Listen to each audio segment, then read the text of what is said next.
अंजनेरी पर्वतावर जाणाऱ्या भाविकांवर मधमाशांनी हल्ला केलाय। 70 ते 80 भाविकांवरती मधमाशांनी हल्ला केलाय। हनुमान जयंती निमित्त आज अंजनेरी पर्वतावर असलेल्या मंदिरामध्ये दर्शनासाठी भाविक जात होते। अचानक मधमाशांचा हल्ला झाला, त्यामुळे काही काळ भाविकांची धावपळ सुद्धा झाली आहे। या संदर्भात अधिकची अपडेट आमचे प्रतिनिधी तब्रेज शेख देत आहेत। तब्रेज, आपण बघतो या ठिकाणी हनुमान जयंतीचा विशेष उत्साह होता, मात्र या ठिकाणी भाविकांवरती मधमाशांनी हल्ला केलेला आहे। सध्याची नेमकी काय परिस्थिती, किती जण जखमी झालेत?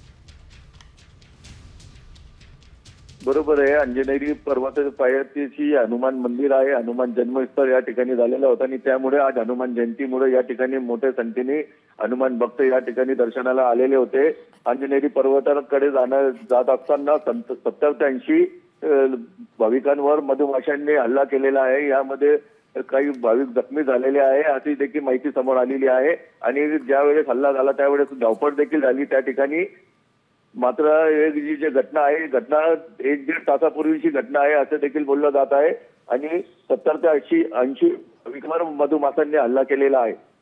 निश्चितच धन्यवाद तब्रेज दिलेल्या सर्व अपडेटसाठी। एकंदरीत या भाविकांमध्ये आता भीतीचं वातावरण आपल्याला बघायला मिळतंय। अंजनेरी पर्वत या ठिकाणी खरं तर मोठ्या प्रमाणात चढ आहे, जंगलाचा भाग आहे आणि त्यामुळे या ठिकाणी मधमाशांनी भाविकांवर हल्ला केलाय।